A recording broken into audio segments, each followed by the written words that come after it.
My name is Dana Arnone. Believe it or not, I once dreamed of a career in fashion journalism, but life had other plans. I became a registered nurse and eventually the owner of a home health care agency in Long Island, New York. Now, I'll be honest, some days are hectic and sometimes I just want to scream, but my mission and my passion is what keeps me going, helping seniors navigate the chaos of aging in today's world. Every day I see the challenges our seniors face, and it drives me to fight for change, because no one deserves to face the end of life alone. After all, sooner or later, we will all be seniors. So come join me on this journey where we tackle the tough questions, uncover the truth, and fight for the dignity, fairness, and justice for our aging community. Welcome to Senior Care Matters.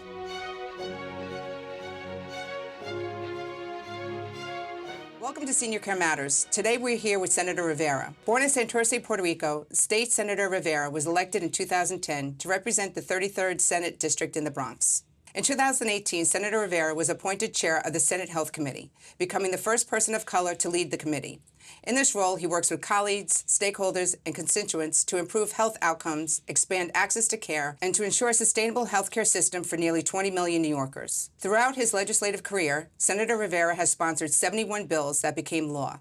As health chair, he's championed measures to eliminate medical debt, strengthen patient protections, and expand health coverage, including for older undocumented New Yorkers and new mothers who now receive a full year of postpartum care.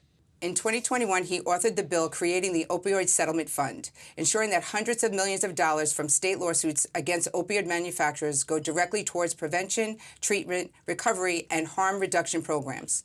Senator Rivera also helped pass historic safe staffing laws for hospitals and nursing homes to protect patients and workers alike. Senator Rivera is currently the main sponsor of the New York Health Act, which would establish a first-in-the-nation single-payer healthcare system for all state residents, and the Safer Consumption Services Act, which would create and regulate evidence-based overdose prevention centers to combat preventable overdose deaths.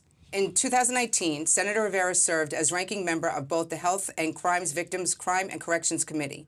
He passed legislation banning smoking around schools, after-school programs, and libraries. His first bill was a legislator allowed charitable organizations to post bail for those unable to afford it, preventing people from being jailed solely for lack of funds before conviction. Senator Rivera serves on the board of directors of the National Association of Latino Elected and Appointed Officials, NALEO, and is active on the National Hispanic Caucus of the State Legislators and the Unite Parliamentarians Network for Global Health, a global coalition of lawmakers committed to the advancing equitable healthcare policies. In 2008, he joined SEIU's efforts on behalf of then-President candidate Barack Obama, managing field operations in several key states, including Indiana, Pennsylvania, Texas, and Puerto Rico.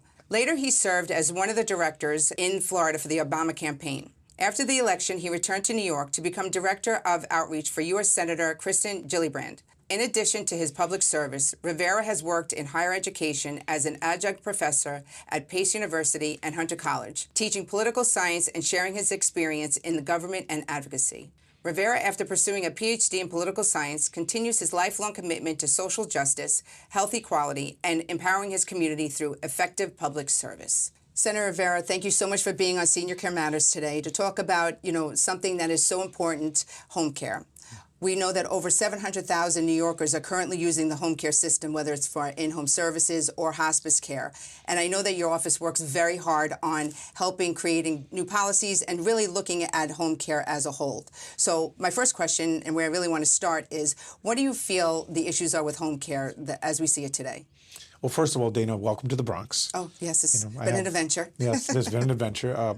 So I'm the chair of the Health Committee in the New York State Senate, and in that capacity, I have part of the responsibility of that committee is to oversee issues around taking care of folks, and certainly home care is one of them. There's a large constituency in the state of New York that needs home care, and I'm a big supporter of the idea that people should stay in their homes if they want to. Unfortunately, there hasn't been a strategic approach to kind of dealing with the fact that more people are getting older, more people require long-term care, and it's only going to get worse in the years to come. So it is something that my committee looks at constantly, and it's certainly something that I hope that I can play a role in making better in the years to come. I don't know that everybody understands the level of patient needs that are going on in home care right now, and the growth that's happening in home care. So what would you say your office or the health committee is going to be looking at towards 1 to 3 years from now, as we age or as the population ages and needs more and more in-home care? What is the government prepared to help people? Well, there's a couple of things that the state has done in the last few years. Certainly, there was a big push a few years ago. There was a campaign, I believe, that you visited us in Albany to ask for fair pay for home care. The idea that home care workers, which are essential in keeping people healthy, particularly in the vulnerable times at the end of their lives or during sickness, et cetera, that they need to be paid more fairly. We didn't get as far as I thought we needed to, and it's actually one of the main issues. I do also believe that the state has not done enough as far as reimbursement rates are related to home care agencies, and that's something that we need to work on. But also it's to understand that this is as a part of a bigger issue. If we're talking about the reality that there are so many folks who are Medicaid patients around the state, and just folks who are getting older and have incredibly high needs, home care needs to be a like centerpiece of how we deal with the issue. You know, during COVID, I always go back to COVID time because I was operating during COVID. We actually were able to stay together as an agency. No one stayed home because everybody wanted to be in the office. So we were a small office at the time, and we would sit and watch Cuomo on the news every morning, thanking ABC. You know, truck drivers is all very appropriate, but he never once mentioned home care. Caregivers, they work long hours, they're not paid well, their job responsibility and burnout is on an all-time high. So what policies do you believe or do you see changing in the government as far as to help the caregivers and to really start recruiting more people into the field of home health care? Well, first of all, you mentioned Andrew Cuomo. I don't have many positive things to say about this person. And what I would say, though, that I do want to mention is that during the time that he was governor, and unfortunately our current governor as well, there has never been a real conversation amongst all stakeholders about having a long-term strategic plan to deal with the issue of long-term care, period, and home care in particular. There's never been kind of a real conversation about the fact that, again, as you said, these folks are the folks that are the people that actually work in the field, the providers themselves, the workers themselves, many times are kind of at the lower rung of being, they're not paid well because of the reimbursement that comes from the state, which is not sufficient. And still, we expect them to actually be taking care of the most vulnerable people in our state. So I believe that there needs to be a reinvestment in that. And there's a couple of different things. First, I believe that there's one that one of the experiments that was tried, there was something tried back in 2011 that Cuomo did do. It's one of the 3 things that I might give him credit for, but he put something called the Medicaid Redesign Team together. And it means bringing all stakeholders around the table and saying, you're going to figure out how to make sure that the cost curve is flattened as far as Medicaid costs overall. So let's just talk about something. So 2011, before they had that meeting, what was the way care was rendered then? So what was the system that people utilized in 2010-11? He saw that there was a problem. It was costing the state a lot of money, and to put a task force together to create a way of fixing those problems. Basically, yes. Basically, to say that it is unsustainable. The growth of Medicaid costs at that time were unsustainable, and they were unsustainable as in they were going to explode the entire state budget in ways that just we would not have been able to recover from. So he said, he's going to use the political power that he had at that time to bring everybody together who were stakeholders to say, how are we going to fix it? So to flatten the cost curve over a long period of time. And part of what happened then is that there's different experiments that were tried that did have an effect of actually flattening that cost curve somewhat. But some of the things that were tried were experiments that I think have run their course. And managed long-term care plans is one of them. I think that we need to do away with the way that is structured, and we need to transfer that back to a fee-for-service model, meaning not have the middlemen of insurance companies being the ones that actually determine the hours that someone is served, how much people are paid, et cetera, et cetera. I think we need to move away from that. There's a bill that I have that would do just that.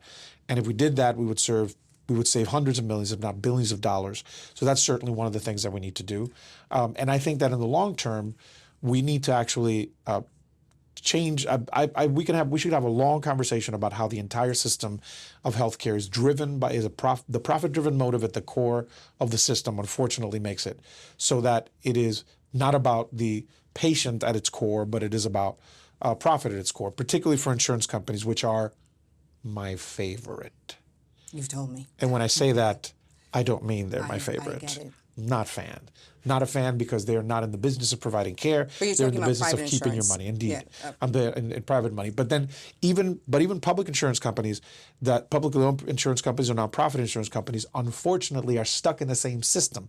So they have to make some of the very similar decisions because they have the same benefit. They have to do the same benefit analysis that a for-profit company does to be able to maintain themselves. So I think that we need to do away with that. The New York Health Act, which is a bill that I have, would indeed do that. It would create a single payer system in the state of New York, therefore guaranteeing everybody care, including long-term care as a benefit of this program. And so as it relates to long-term care, Would to that home be care. Medicaid people? Are you talking about a Medicaid payer source or just talking anybody? I'm talking about every single individual in the state of New York, whether you're a resident of the state of New York or employed full-time by a company that is in the state of New York, you would be eligible to have this plan. And who pays for that?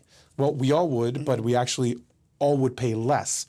The way that it would work is that we would take Medicare and Medicaid money, we'd put that in a pot, and we'd do a graduated assessment or a payroll tax based on ability to pay.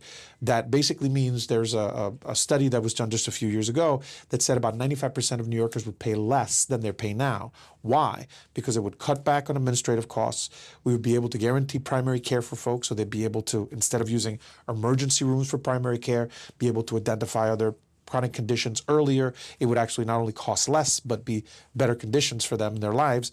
We would also be able to negotiate on behalf of the entire state with drug companies, therefore lowering our drug costs. All of these things, would mean a system which pays billions of dollars. The study the Rand Corporation did a few years ago said that it would be about $55 billion less a year.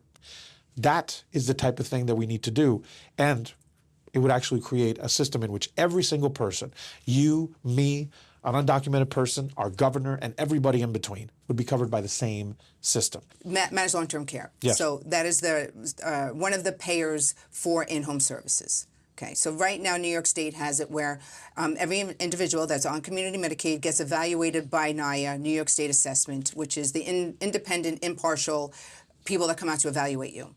And right now what happens is that you have to meet 3 ADLs if you're a skilled person. So Activities of daily living. So you have to meet 3 of them. If you're a dementia Alzheimer's patient, you have to meet 1 to 2 of those ADLs, but also have documentation that says you have this diagnosis. So why am I saying this? So we see such a discrepancy on the agency side as far as what we see as an individual, their needs when we go to see them versus what NIA is saying or what the managed long-term cares are providing. Specific to right now, November is Alzheimer's Awareness Month, right? So we do have a lot of patients that come onto service or they're looking to get evaluated that have dementia or Alzheimer's. And currently, if they're enrolling in managed long-term care, they're not scoring high enough because their needs are cognitive, they're not physical. Mm-hmm. So if you are an individual right now in the state of New York on community Medicaid looking for care, and if your loved one has the diagnosis of dementia, Alzheimer's, but they're ambulant, let's say they're ambulatory. The way the current system is right now is they score very little. So you have this person that requires supervision around the clock. That's really the thing is managed long-term care doesn't cover someone for supervision. They cover you for physical needs, right? So toileting you, diapering you, changing you, but they don't cover for supervising. Mm-hmm. So now you have an individual that has a 24-hour need of supervision, and the managed cares are determining that their level is not high enough, they don't score high enough, and they're getting 3 to 4, maybe 5 hours if you're lucky. How is a family supposed to keep these people home if they require supervision all the time, but around the clock, but the managed long-term cares are only allowing them a few hours because it's a cognitive issue, it's not a skilled issue. So how is the state, how do we fix that? Is there a way to fix that? Yes, there are ways Great to fix answer. that. Yeah, there are ways to fix that, certainly. That we have to ask basic questions about how the system is organized and who it benefits, right? Mm-hmm. And why is it that folks that are such high need might not be wealthy are kind of left to the side. Mm-hmm. And so if we have a system, it is true that in the US we have the best healthcare system in the world as long as you can afford it. And if you can afford it, you don't have to worry about any of these things. You will have the ability to get access to services and you'll be fine. But the overwhelming majority of people, and we're not just talking about poor working class folks, talking about middle class folks, upper middle class folks, they don't have the money necessary, particularly to take care of complicated conditions like this. And as long as we have again, I got to go back to insurance companies. Insurance companies make decisions based on what their bottom line is, right? And that is profit. And in the case of providing care for folks who are on a long term, this is why managed long-term care plans don't work ultimately, because every single person who is part of that risk pool, if you will, is a high-end user.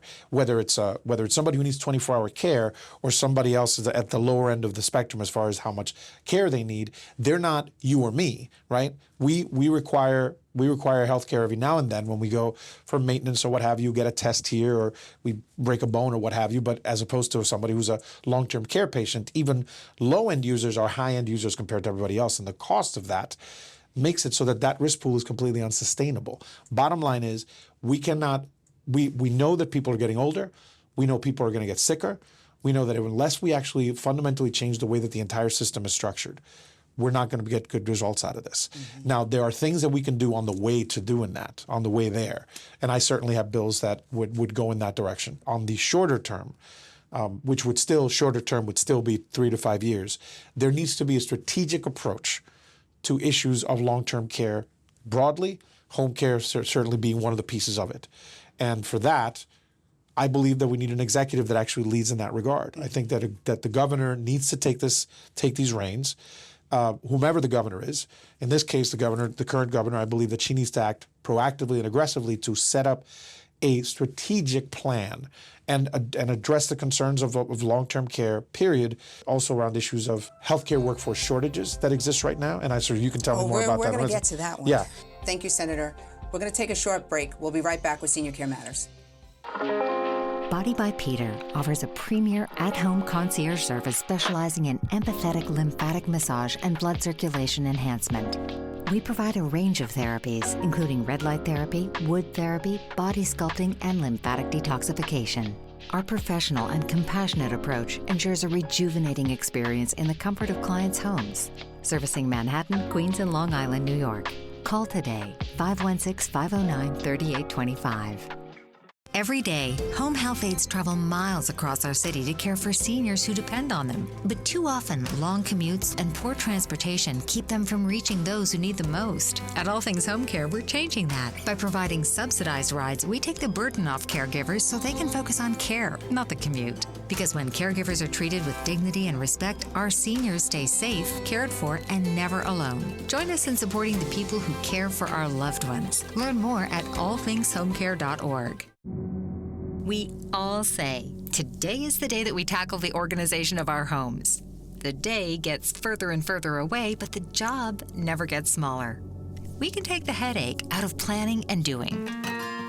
We start with a free consultation, create an action plan, and bring you the space and peace of mind you need. We help with home decluttering and organization. Restore your home to a place of comfort. Call today, 516-322-2613. At Reliance Home Senior Services, we believe every day shines brighter at home. As a licensed New York State-based agency owned and operated by a registered nurse, Reliance brings over 20 years of experience and personalized care right to your door. Our certified personal care and home health aides assist with bathing, grooming, dressing, medication reminders, light exercise routines, and to accompany you to appointments, all while offering companionship and a safe, caring presence. Need help navigating Medicaid? We're here for you. Our team of registered nurses and social workers offers in-home geriatric management, so both you and your family can breathe easier.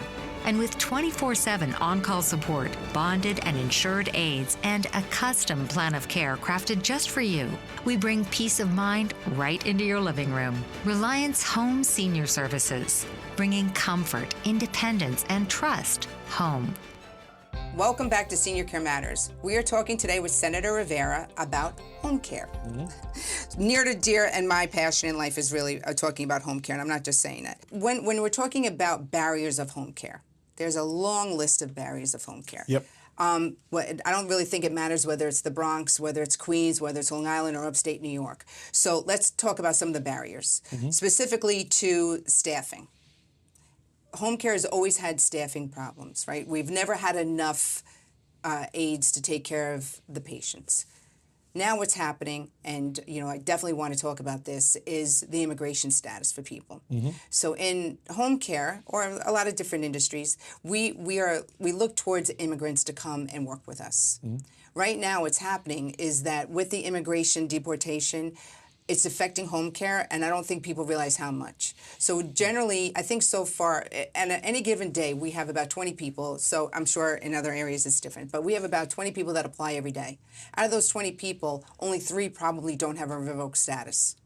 And also what's happening in our office is that people that have worked for us from the time that they entered this country till now, 1, 2, some 3 years, we're terminating them. They no longer have a way of making a living. We're ripping them because as soon as it comes up that their status is revoked, we can't employ them. And now what's happening is these families are losing their aides that they've had for a very long time. The ones who they trusted, they cared for, they understood them. Even if there was a language barrier, somehow they made it through. And now these aides are being ripped away from them, losing their job because of all the issues that are going on. So it impacts home care. I know it impacts a lot of different industries, but in home care specifically, when you're talking about care of a person, what is the government like? What do you think about that? Like, do you think about that? Is it something I think about that constantly. This is just this is a glimpse of what happens in just one industry, but the attacks that are happening from the federal government, which are almost exclusively towards Latino communities, although certainly all immigrant communities should be fearful, and we should all be fearful because this is how any authoritarian starts.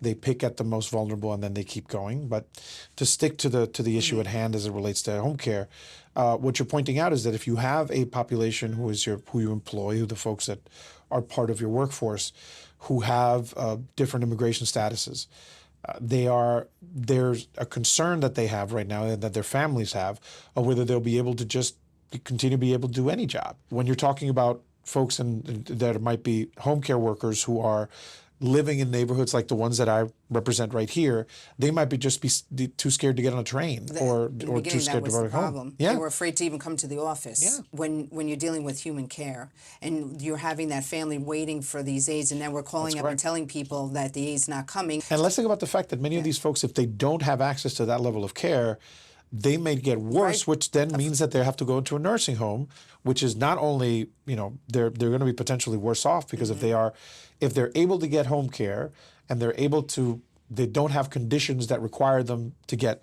more serious care, but yet because they don't have access to the home care, then they get worse, and then they do wind up there. Not only does it create a worse condition for them, but it's certainly more costly for them or the state or both. So just even going into, we see, a lot of times when the patients aren't getting the hours that they need to successfully stay home, they're going to the hospital. They're falling. They're not taking their medicines. They're not hydrating themselves. They're not eating properly. So it does directly affect hospital stays and then onto subacute and onto nursing home possibly. Yes. So more barriers that we are seeing. Training. Training for home care workers is very minimal. It's a 3-week course, basic, and in the agencies or in the schools that are teaching them, it's most of it's textbook, and then they get a few hours of clinical. I don't want to say exactly how many because I don't know, but it's a few, maybe a day. Then they come to us. Now we have these people that are newly going to school. Some of them may newly have come to the country, so English is not their first language. We're so desperate for workers that everybody hires them. And then they're expected to go and be in a house with someone who is bedbound, dementia patient, possibly have wounds, needing turning and positioning, very, very high acuity patients. So my question would be what is the state or is the government looking towards specialized training, enhanced? There was a talk about enhanced home health aid certificate, but they don't get paid anymore for that, so the rate is the rate for them. So I'm just wondering, is the state having any type of programs in the future to help educate these workers so that they are capable of taking care of these patients when they actually do go home? I believe that this is part of the issue that I mentioned a little earlier, related to two things. First, not having a strategic plan or a strategic approach to things, and specifically the fact that I believe that we need to be far more aggressive at the executive level to actually address this issue. So as it relates to this particular one, healthcare workforce shortages is a broad category. This is just one of the sub-chapters, if you will, of that problem. Having people we have to be better at the state to be able to provide a pipeline. So, and we have to pay them better. Let's just start there, by the way. One of the most basic things is that when it comes to these such essential jobs, they're not paid what they are owed. When they're not paid what they're worth. The type of work that they do is incredibly important, keeping people healthy, keeping people home, keeping people, out of the hospitals and out of nursing homes.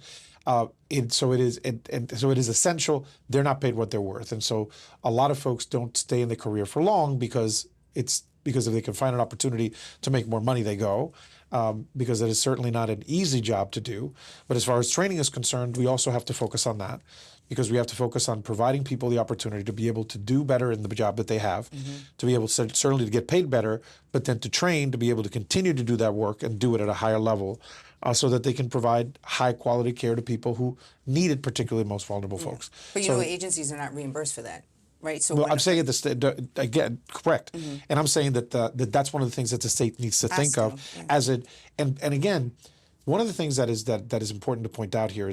I think I have a version of this battle every single year that I have been in the Senate, and certainly every year that I've been in part of the majority when we're talking about the budget. It is not about figuring out what expenditures we need to make. It is about what investments we need to make, because there's a lot of these expenditures that need to be looked at as investments, because they will stop us from spending more money down the road. To be able to train somebody better so that they keep the job for longer, and be able to not have to start somebody else that's new, that knows less and has to get from the beginning. There's a lot of things that we can do to invest upfront, to be able to avert costs down the road, which are going to be, that again, it relates to a strategic plan. And there has to be a long-term plan. We can't just keep dealing with it on a year-to-year basis, just using a Band-Aid. We have to think strategically, and that is something that needs to be led at the executive level. Senator Rivera, I want to thank you for all the time that we've spent. I think the conversation is so important. I know that families are looking for this information, and they're looking for help from our government.